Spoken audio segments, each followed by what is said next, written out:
السلام علیکم ورحمۃ اللہ وبرکاتہ۔ ایک بہت پیاری حدیث میں آپ لوگوں کو ترمذی شریف کی سنانے والا ہوں۔ اس سے پہلے میں آپ لوگوں کو بتا دوں کہ آج مسلمان بزدل ہو گیا ہے، اس لیے حالات ہمارے اوپر آ رہے ہیں۔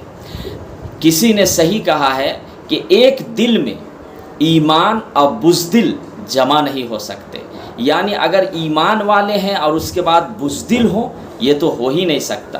دیکھیں صحابہ کرام ایسے نہیں تھے کہ بلا وجہ لڑائی کرتے تھے، قتال کرتے تھے، جنگ کرتے تھے، نہیں، لیکن جہاں پہ اب شریعت کا معاملہ آتا تھا، جہاں پہ اپنے حقوق، اپنی ماں بہن کی عزت کو بچانے کا معاملہ آتا تھا، وہاں پہ لڑتے تھے۔ بلا وجہ کسی کا جو ہے کبھی قتل نہیں کیے، بلا اپنے فائدے کے لیے، بلکہ اپنے گھر کے حفاظت کے لیے، شریعت کے لیے، دین کے لیے۔ آئیے آج میں آپ حضرات کو پہلے عربی میں عبارت پڑھتا ہوں، پھر ترجمہ کروں گا۔ بسم اللہ الرحمن الرحیم۔ وعن الزبیر قال كان على النبي صلی اللہ علیہ وسلم يوم احد درعان فنهض الى الصخرة فلم يستطع فقعد طلحة تحته حتى استوى على الصخرة فسمعت رسول الله صلى الله عليه وسلم يقول أوجب طلحة رواہ الترمذی۔ ترجمہ: حضرت زبیر رضی اللہ تعالی عنہ سے روایت ہے، وہ بیان فرماتے ہیں کہ جنگ احد کے دن حضور صلی اللہ علیہ وسلم 2 زرہے پہنے ہوئے تھے۔ زرہے جو ہے پہلے پہنتے تھے دشمنوں کی سے بچاؤ کے لیے۔ آپ صلی اللہ علیہ وسلم نے اسی حالت میں پتھر کی ایک چٹان پر چڑھنا چاہا، تو 2 زرہوں کے بوجھ اور دباؤ کی وجہ سے آپ صلی اللہ علیہ وسلم چٹان پر چڑھ نہیں سکے۔ جو زرہے پہنتے تھے تو وہ بہت زیادہ بھاری بھرکم ہوتا تھا، تو آپ صلی اللہ علیہ وسلم 2 زرہے پہنے ہوئے تھے اور چٹان پر چڑھنا چاہ رہے تھے، لیکن چڑھ نہیں پا رہے تھے بوجھ کی وجہ سے۔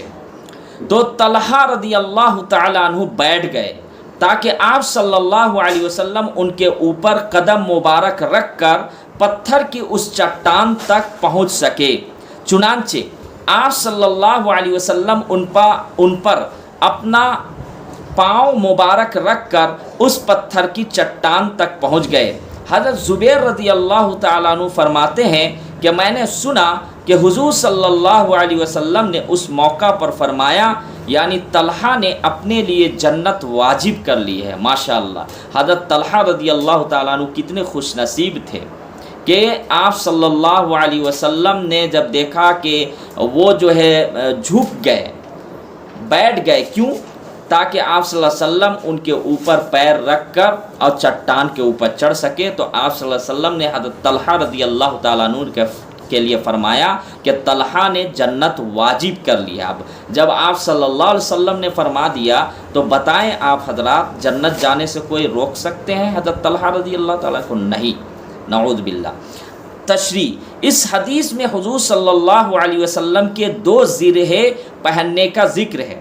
اس سے معلوم ہوا کہ جنگ کے موقع پر اپنی حفاظت اور دشمن پر فتح حاصل کرنے کے لیے امکانی حد تک اس اسباب کا استعمال کرنا نہ صرف یہ کہ توکل کے منافی نہیں ہے، بلکہ حضور صلی اللہ علیہ وسلم کی سنت ہے۔ یعنی دشمن کی حفاظت کے لیے اگر کوئی انسان جو ہے کوئی چیز پہنتا ہے یا پھر ڈھال رکھتا ہے یا کوئی بھی چیز، تو یہ منع نہیں ہے بلکہ سنت ہے دشمن کی حفاظت کے لیے۔ اب آگے سنیں، حضرت طلحہ رضی اللہ تعالیٰ عنہ نے اپنے لیے جنت واجب کر لی، یا تو اس عمل کی وجہ سے، یعنی نیچے بیٹھ کر حضور صلی اللہ علیہ وسلم کو چٹان پر چڑھنے میں مدد تھی، یعنی اس وجہ سے کہ حضرت طلحہ بیٹھ گئے تھے اور آپ صلی اللہ علیہ وسلم ان کے اوپر چڑھ کر اور چٹان پر چڑھے، تو اس لیے آپ صلی اللہ علیہ وسلم نے فرمایا جنت واجب ہو گئی۔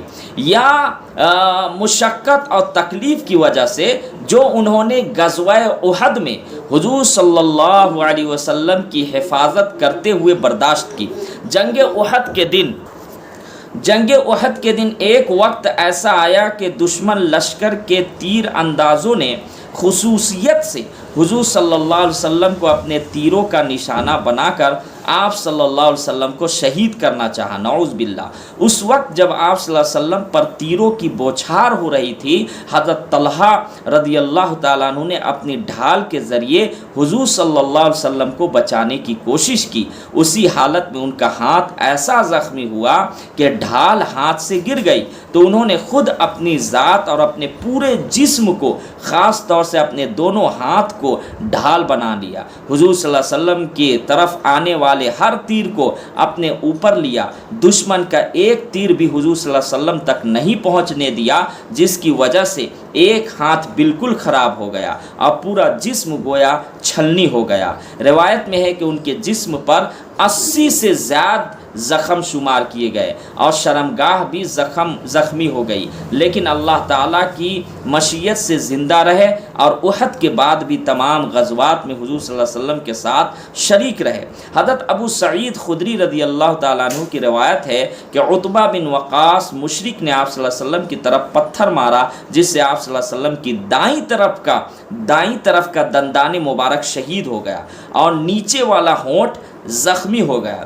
حضرت عبداللہ نے پیشانی زخمی کی اور خود کی 2 کڑیاں آپ صلی اللہ علیہ وسلم کے رخسار میں داخل ہو گئی۔ آپ صلی اللہ علیہ وسلم ان گڑھوں میں سے ایک گڑھے میں گر گئے جو عامر نے مسلمانوں کے لیے کھودے تھے تاکہ اس میں گر جائے۔ حضرت علی رضی اللہ تعالیٰ عنہ نے آپ صلی اللہ علیہ وسلم کا ہاتھ مبارک پکڑ کر آپ صلی اللہ علیہ وسلم کو اٹھایا۔